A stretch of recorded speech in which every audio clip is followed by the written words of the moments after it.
Ok, vamos a desempacar esto. Cuando ocurre una fractura ósea, la radiografía no deja espacio para la duda, ¿no? Claro, es blanco o negro. Exacto. Aparece una línea blanca, irregular, y pues el diagnóstico médico es inmediato. O el hueso está roto o está intacto.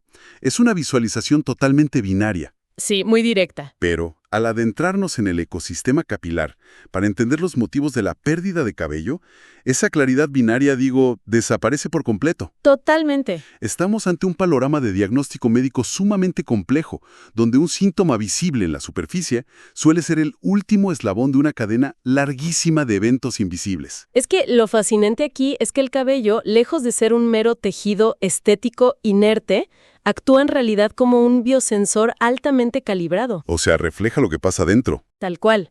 Las células que componen el bulbo del folículo piloso poseen una de las tasas de división metabólica y celular más aceleradas de todo el organismo humano. ¡Wow! Y claro, esta hiperactividad requiere un suministro energético y nutricional constante.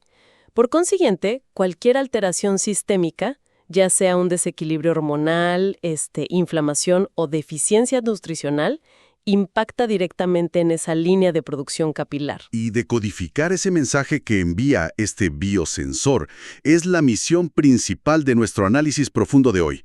Basándonos en una revisión exhaustiva de literatura clínica especializada, de bioquímica celular y tricología de vanguardia, vamos a desglosar los mecanismos exactos detrás de la densidad capilar. Así es. Analizaremos desde la genética y el entorno mecánico del cráneo hasta las intervenciones médicas más modernas.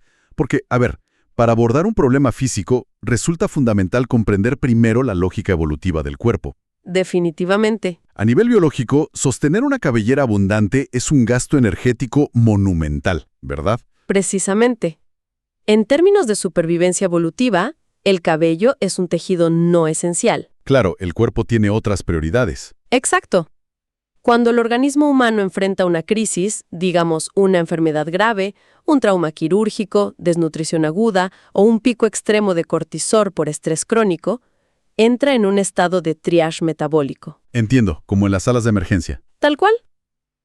El sistema nervioso y el sistema inmunológico redirigen la energía, el oxígeno y los nutrientes hacia los órganos vitales como el corazón, los pulmones y el cerebro. O sea, dejan al folículo sin recursos. Exactamente. Como resultado directo, los folículos pilosos reciben una señal bioquímica para detener la síntesis de queratina, forzando a una gran cantidad de cabellos a pasar prematuramente de su fase de crecimiento activo a una fase de reposo o de caída. Uy. Esto es lo que la medicina denomina efluvio telógeno. Ahora, ese mecanismo de supervivencia explica perfectamente un shock temporal. Usando una analogía, sería como un corte de energía repentino que paraliza las máquinas de una fábrica, ¿no? Es una excelente forma de verlo. Pero eso no justifica la pérdida progresiva y crónica que experimentan millones de adultos día tras día. Claro, son procesos distintos. Porque la narrativa popular sugiere que el folículo simplemente envejece y el cabello se debilita con los años.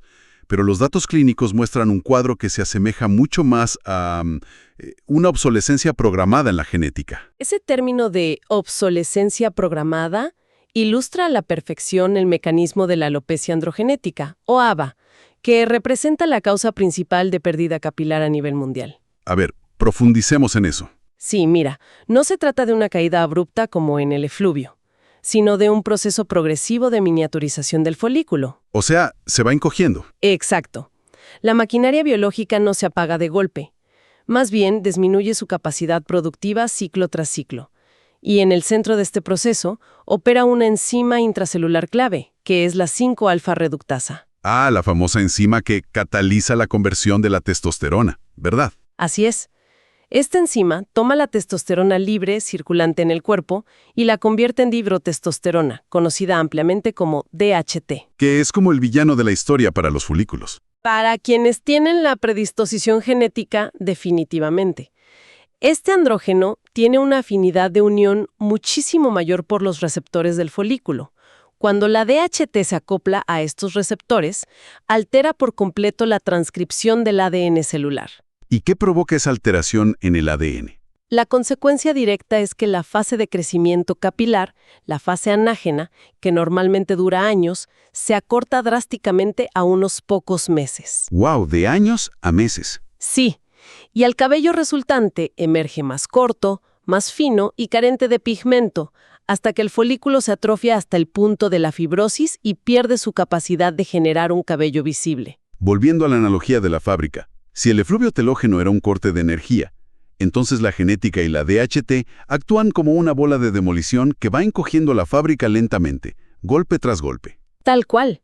Es un daño estructural y acumulativo. Pero a ver, si existe este código genético que dicta la miniaturización mediante la DHT, resulta paradójico observar cómo se manifiesta visualmente en el cráneo masculino. ¿En qué sentido? Pues que el patrón de calvicie ataca implacablemente las entradas frontales y la coronilla, pero la franja de cabello en la parte posterior, o sea, la nuca, permanece virtualmente intacta durante toda la vida. ¿Por qué una obsolescencia genética respetaría un área tan específica? Es una excelente observación. Y la respuesta reside en la expresión diferencial de los receptores androgénicos. A ver, explícame eso. Embriológicamente, los folículos pilosos de la región occipital, la nuca, tienen un origen distinto a los de la zona frontal. Las células de esta zona posterior están genéticamente codificadas para carecer de receptores de DHT en cantidades significativas. O sea que no tienen dónde anclarse. Exactamente. Aunque la hormona circule por el torrente sanguíneo de esa área, no tiene una cerradura donde encajar. Son funcionalmente inmunes al proceso de miniaturización. ¡Qué locura! Sí, y esta es la base biológica que permite el éxito de los trasplantes capilares. Al mover folículos de la nuca a las áreas despobladas, estos conservan su resistencia genética original y continúan creciendo como si nada. Increíble. Ahora, esa inmunidad localizada difiere radicalmente de la presentación visual en el patrón femenino. Sí, completamente. Porque en la anatomía de la mujer no suele observarse esa pérdida focalizada con entradas profundas. Los reportes clínicos describen más bien un adelgazamiento difuso generalizado. Así es. Especialmente notorio al ensancharse la raya central del peinado, lo que clínicamente se conoce como el patrón en árbol de Navidad. Este dimorfismo sexual, o sea, esta diferencia visual, se explica por el entorno hormonal local. Los estrógenos. Principalmente sí.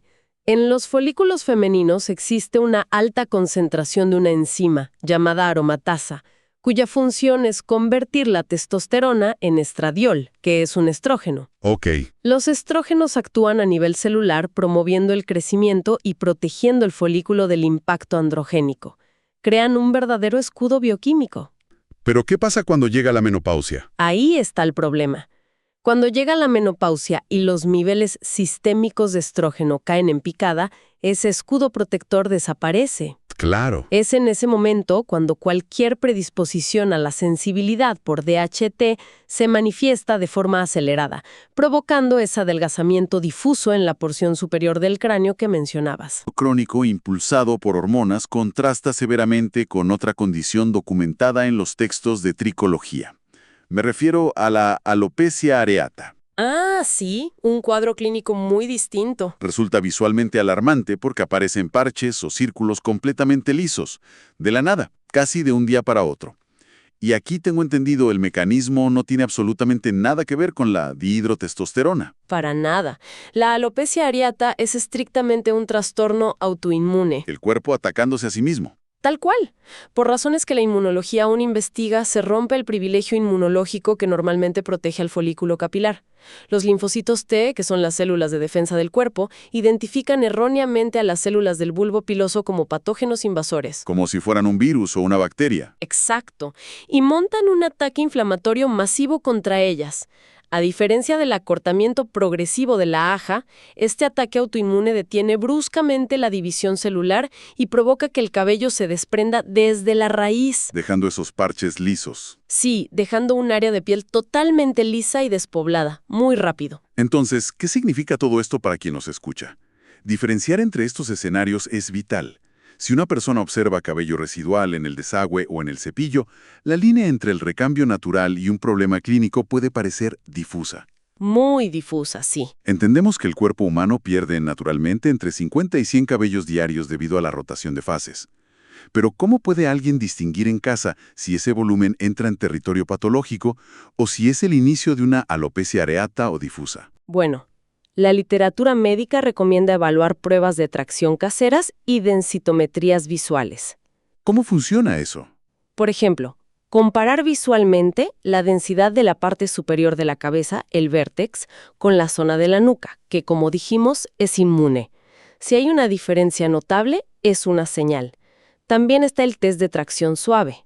O sea, ¿jalar el cabello? Sí, pasar los dedos firmemente por un mechón de cabello. Si al tirar suavemente se desprenden más de, digamos, media docena de cabellos sin esfuerzo, podría haber efluvio telógeno. Y si se detecta un efluvio constante donde se desprenden grandes volúmenes diarios, me imagino que el análisis debe dirigirse inmediatamente a la materia prima, ¿no? Exactamente. Si hemos establecido que el folículo es una estructura de altísima demanda metabólica, la disponibilidad de nutrientes se vuelve un factor innegociable. Y aquí es donde quiero desafiar un poco la narrativa comercial. Porque en el terreno de la nutrición capilar hay un bombardeo constante en el mercado. Uy, ni me lo digas. Vemos suplementos, gomitas, champús enriquecidos con biotina, la famosa vitamina B7, como si fuera la panacea absoluta para detener la caída. Sin embargo, al contrastar esta tendencia con la literatura clínica, surge una discrepancia enorme. Una discrepancia monumental, diría yo. Porque, según entiendo, las deficiencias reales de biotina en individuos con una dieta promedio son estadísticamente rarísimas. La ciencia apunta a otros marcadores nutricionales mucho más críticos que se pasan por alto rutinariamente. Es que el protagonismo de la biotina obedece más a estrategias de marketing que a imperativos biológicos, al menos en la gran mayoría de los casos. O sea, estamos tomando algo que probablemente no necesitamos. En muchos casos sí. Las deficiencias sistémicas más determinantes y comunes para la caída del cabello son sin duda la falta de hierro y de vitamina D. Hablemos del hierro primero. El hierro no solo es necesario para formar hemoglobina y transportar oxígeno. A nivel celular es un cofactor fundamental para la enzima ribonucleótido reductasa. Que suena complicadísimo, pero ¿qué hace exactamente? Es indispensable para la síntesis de ADN. Sin hierro suficiente, las células de la matriz folicular que requieren dividirse a una velocidad vertiginosa simplemente no pueden replicar su material genético. O sea, la línea de ensamblaje se detiene. La producción se detiene por completo. De hecho, los niveles de ferritina, que es la proteína que almacena el hierro celular, resultan ser un indicador muchísimo más predictivo de efluvio telógeno. Especialmente en la población femenina, imagino, por los ciclos menstruales. Exactamente. Las mujeres con ciclos menstruales abundantes son sumamente vulnerables a esta deficiencia invisible. Y mencionaste la vitamina D en paralelo. Sí, la vitamina D funciona en realidad más como una prohormona que como una simple vitamina. La evidencia sobre ella es contundente. ¿Cómo interactúa con el folículo? Los receptores de vitamina D, presentes en los queratinocitos del folículo, deben activarse físicamente para que se inicie y se mantenga la fase anágena, o sea, el crecimiento. Una deficiencia de este compuesto interrumpe la diferenciación celular de la queratina. Y para que toda esta maquinaria funcione a nivel estructural, supongo que el consumo de proteínas también es vital. Absolutamente. El cabello es queratina pura. Se requiere consumir proteínas biodisponibles, como huevos, carnes magras o legumbres, que aporten aminoácidos azufrados como la L-cistina. ¿Por qué azufrados? Porque son esenciales para formar los puentes disulfuro, que son los enlaces fuertes que le dan la estructura y resistencia a la fibra capilar. Revisando los datos sobre intervenciones dietéticas, encontré evidencia emergente fascinante sobre las semillas de calabaza. Y no solo como fuente de nutrientes, sino que estudios controlados han demostrado que el aceite de estas semillas, o ciertos fitoesteroles presentes ahí, tienen la capacidad clínica de inhibir levemente la acción de la 5-alfa-reductasa. Es correcto, actúan como un escudo hormonal natural que modula la producción de DHT a nivel localizado. O sea, comida actuando como medicamento. Es un excelente ejemplo de cómo la bioquímica nutricional puede intervenir en vías metabólicas específicas. Sin embargo, toda esta optimización interna puede ser saboteada rápidamente si el entorno exterior es hostil. El cuero cabelludo. Si el microambiente del cuero cabelludo dicta la viabilidad de la raíz Y este es un factor crucial no solo para los adultos, sino para sentar bases saludables desde la infancia. Claro, ahí se gestan daños estructurales profundos. Y, a ver, resulta difícil asimilar que una fuerza puramente mecánica, como el estilo de peinado, pueda desencadenar una pérdida de cabello clínicamente severa. Pero lo hace, y de forma muy frecuente. Al observar las tasas de alopecia por tracción infantil, derivadas de trenzados muy rígidos o coletas bajo extrema tensión, la mecánica se vuelve un factor de riesgo primario. Pero mi duda es, ¿no debería el folículo regenerarse simplemente al liberar la tensión física una vez deshecho el peinado? Tendría lógica pensarlo, pero la fisiología del trauma crónico dicta lo contrario. ¿Por qué? Cuando un cabello es sometido a una fuerza de tracción constante, se genera un estado de inflamación crónica alrededor de la raíz folicular. Como una herida pequeña pero constante. Tal cual. Los macrófagos y otras células inmunitarias acuden al sitio del trauma persistente. Si esta tensión se mantiene por años, por ejemplo, peinando a los niños siempre con mucha fuerza, la inflamación recurrente destruye las células madre alojadas en la protuberancia del folículo. Uy, destruir las células madre suena permanente. Lo es. El cuerpo, en un intento de reparación, reemplaza el tejido sano destruido con tejido cicatricial de colágeno denso. Esto se llama fibrosis perifolicular, y una vez que se forma la cicatriz, la pérdida es irreversible, independientemente de que se libere la tensión después. Tremendo. Y a este estrés mecánico en la niñez y, bueno, en adultos también, se suma la agresión química rutinaria. La formulación de productos de higiene modernos incorpora surfactantes extremadamente agresivos. Sí, los famosos sulfatos. Exacto, los sulfatos de sodio. Lejos de simplemente limpiar, estos agentes químicos desestabilizan el manto hidrolipídico y barren con el microbioma simbiótico del cuero cabelludo. Es como arrasar un bosque. Al alterar la flora bacteriana natural, se crea un entorno propicio para la proliferación descontrolada de microorganismos oportunistas. ¿Cómo cuáles? Un ejemplo clásico es el hongo Malassezia, el cual se alimenta de los lípidos naturales del cuero cabelludo. Y genera problemas. Muchos. Su hiperproliferación genera metabolitos altamente irritantes que desencadenan respuestas inflamatorias severas que visualmente se manifiestan como descamación o caspa crónica. Claro. Y esta microinflamación subclínica constante reduce el grosor del cabello y acelera su transición hacia la fase de caída.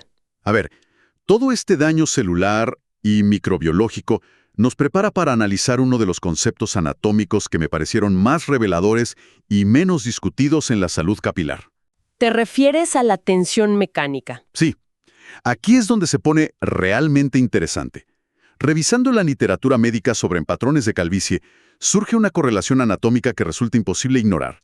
La teoría de la tensión mecánica craneal y su relación directa con la gálea aponeurótica. Ah, sí, es un área de la mecanobiología verdaderamente fascinante. Para que la audiencia visualice esto, la gálea aponeurótica es una lámina de tejido conectivo fibroso, esencialmente un tendón ancho y plano, que cubre toda la porción superior del cráneo. Como si fuera una gorra interna. Exacto. Conecta el músculo frontal en la frente con el músculo occipital en la nuca. Y lo crucial aquí es que carece de suministro muscular propio en su región central. Y el mapa geográfico de este tendón coincide de manera idéntica con el patrón universal de calvicie masculina.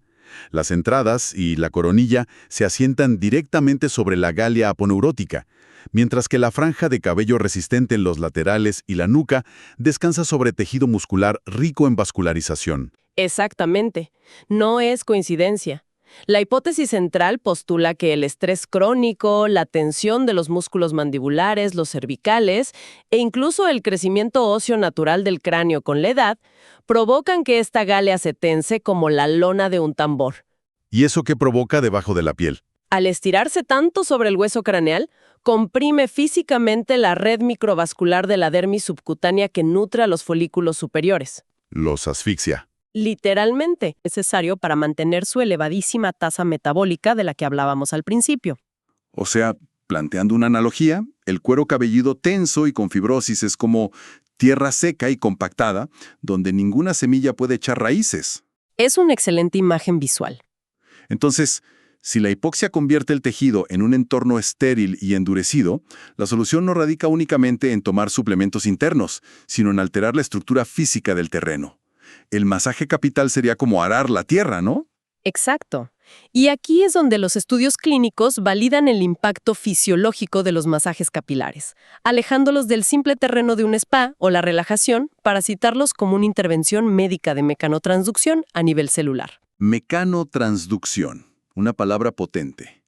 ¿Cómo se traduce eso en la práctica? La mecanotransducción es el proceso mediante el cual las células convierten estímulos mecánicos, o sea, físicos, en señales bioquímicas.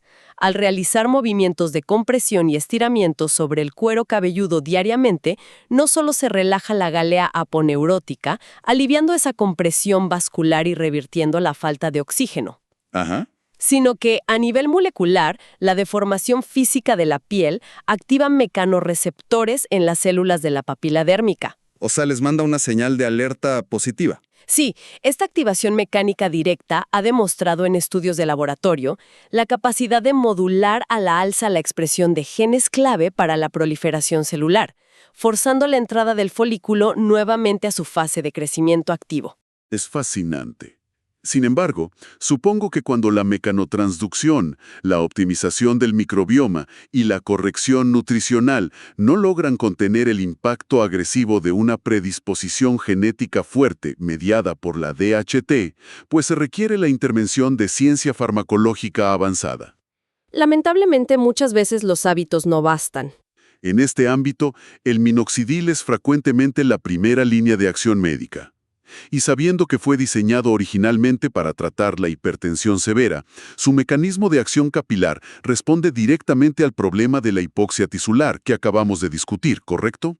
Totalmente. El mecanismo de acción del minoxidil, ya sea al 2 o al 5%, se fundamenta en su capacidad para abrir los canales de potasio dependientes de ATP en el músculo liso vascular. ¿Y qué logra al abrir esos canales? Provoca una hiperpolarización celular que resulta en una dilatación potente y sostenida de los microcapilares perifoliculares. Ensancha las tuberías. Exacto. Este incremento masivo en el flujo sanguíneo no solo entrega oxígeno y nutrientes para contrarrestar la hipoxia crónica, sino que induce la proliferación de factores de crecimiento endotelial vascular. Prácticamente obliga al folículo inactivo a reactivar su metabolismo y regresar a la fase anágena. Pero a pesar de su eficacia en reactivar el metabolismo celular, el uso exclusivo de un vasodilatador no bloquea la miniaturización continua producida por la 5-alfa-reductasa y la DHT. Es una solución de soporte, no detiene el ataque genético subyacente. Tienes toda la razón. Y es por eso que, para interrumpir el daño a nivel genético y estructural, la práctica clínica se apoya fuertemente en los inhibidores de la 5-alfa-reductasa, como la finasterida y la dutasterida. ¿Cómo operan estos fármacos en comparación? Estos compuestos se unen competitivamente a la enzima, bloqueando la conversión de testosterona a DHT a nivel sistémico y local. Cortan el problema de raíz. Literalmente. Al disminuir drásticamente las concentraciones de DHT en el cuero cabelludo, se elimina el agente causal del acortamiento de la fase de crecimiento, deteniendo efectivamente el proceso de miniaturización en la vasta mayoría de los pacientes. E incluso permitiendo recuperar cabello. Sí, permitiendo la recuperación de grosor en folículos que solo estaban parcialmente atrofiados. Ahora, también existen casos en los que la tolerancia a estos fármacos orales es baja o el tejido presenta un grado de fibrosis tan severo que impide la absorción óptima. Es cierto, no todos toleran la medicación oral de la misma forma. Las fuentes documentan terapias regenerativas y físicas altamente avanzadas para estos escenarios. Por un lado, la fotobiomodulación, o terapia de luz láser de baja intensidad, que utiliza luz LED de 650 nanómetros para penetrar la dermis y disparar la producción de energía ATP directamente en las mitocondrias. Sí, la LLT es una gran herramienta no invasiva. Y paralelamente mencionan la terapia de plasma rico en plaquetas, el PRP, que emplea la centrifugación de la propia sangre de la persona para extraer factores de crecimiento plaquetarios, inyectándolos directamente en esa gálea aponeurótica tensa e hipóxica. El objetivo es crear nuevos vasos sanguíneos para revertir la fibrosis. Son herramientas médicas de altísimo impacto clínico, sin duda. Sin embargo, su implementación exige un diagnóstico diferencial preciso. Claro, no se puede simplemente ir e inyectarse PRP sin saber qué está pasando, cuando es el momento crítico de ir al dermatólogo. Si un individuo experimenta, por ejemplo, un incremento repentino de caída superando los 200 cabellos diarios, presenta placas de descamación aguda o zonas carentes totalmente de vello con bordes definidos, postergar la evaluación especializada resulta perjudicial. Es hora de buscar al experto. Definitivamente. Una biopsia de cuero cabelludo o un tricograma realizado por un dermatólogo especializado en tricología es imperativo. Hay que distinguir, por ejemplo, si un nuevo fármaco para la presión o un antidepresivo está induciendo un efluvio tóxico. No todo es genética. Ahora, esta intervención farmacológica plantea invariablemente un dilema sobre la duración de los tratamientos. Y te pregunto directamente, si alguien empieza a usar minoxidil o finasterida, ¿es cierto que es un matrimonio de por vida? Bueno, si conectamos esto con el panorama general de lo que hemos discutido. A ver, Alterar la transcripción genética y la vascularidad mediante inhibidores o vasodilatadores no cura la condición base. Modula la expresión biológica mientras el compuesto esté presente en el organismo. o sea que si lo dejas, Si el soporte químico se retira, la biología inherente del individuo retoma su curso evolutivo normal. El proceso de obsolescencia programada reinicia y el tejido folicular que estaba siendo sostenido artificialmente se pierde de manera progresiva. ¡wow! Así que sí, la constancia es el pilar de la farmacocinética en condiciones crónicas. Sintetizando todo este rompecabezas multidimensional que hemos revisado, la preservación capilar requiere estrategias simultáneas. Revertir la hipoxia vascular con estímulos mecánicos o vasodilatadores, suprimir el daño androgénico bloqueando la enzima intracelular, garantizar la biodisponibilidad de hierro y vitamina D, y por supuesto proteger el microbioma evitando sulfatos y peinados tirantes. Es un enfoque integral. No hay magia de una sola píldora.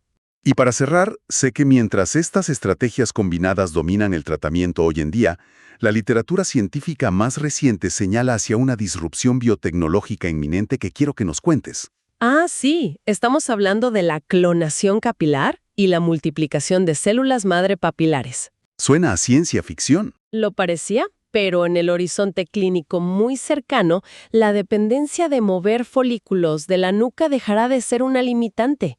Mediante la extracción de células madre especializadas, su cultivo y multiplicación en bioreactores y su posterior inyección, la medicina regenerativa promete generar miles de folículos viables totalmente nuevos a partir de una única biopsia minúscula. O sea, cultivar un ecosistema nuevo en un laboratorio. Ese salto hacia la bioingeniería de tejidos va a transformar la tricología desde sus cimientos. La pérdida capilar definitivamente no es una simple condena estética ineludible. ¡Para nada! Es un complejo rompecabezas metabólico, mecánico y celular que la biología moderna está aprendiendo a ensamblar pieza por pieza. Y entender estos mecanismos subyacentes transforma la ansiedad frente al espejo en un enfoque táctico sobre nuestra fisiología. Cerraremos aquí esta inmersión profunda.